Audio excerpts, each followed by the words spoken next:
Brilliance Audio presents the unabridged recording of The Prostitutes' Ball by Stephen J. Cannell, performed by Scott Brick.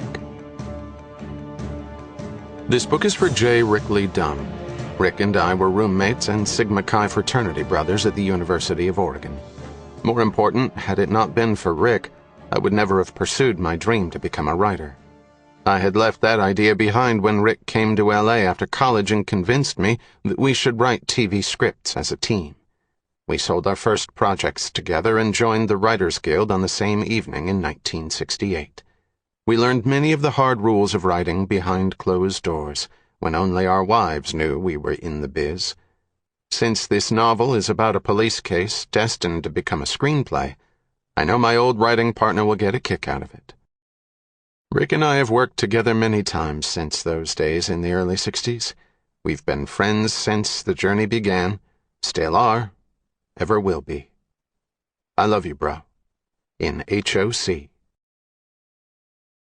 Midway upon the journey of my life, I found myself within a forest dark, for the straightforward pathway had been lost. Dante Alighieri, The Divine Comedy. Prologue. Chapter 1. This is a story about a story. It's also a story which, despite all my efforts to the contrary, seemed destined to become a major motion picture. It began a few days before Christmas, but it's not a Christmas story. It's about lost generations and emotional desertion, and about a Los Angeles family with way too much money. So I guess, at its heart, it's a story about greed, corruption, and loss. With those themes, what better place to start than at my office Christmas party? But before we begin, just a few preliminary remarks.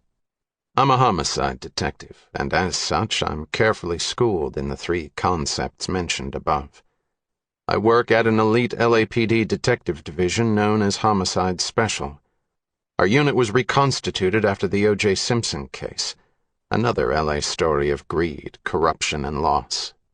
After losing that high-profile media trial, it occurred to our command floor managers that maybe it wasn't such a good idea to have homicide detectives carrying blood evidence vials around a crime scene where they could later be accused of planting it.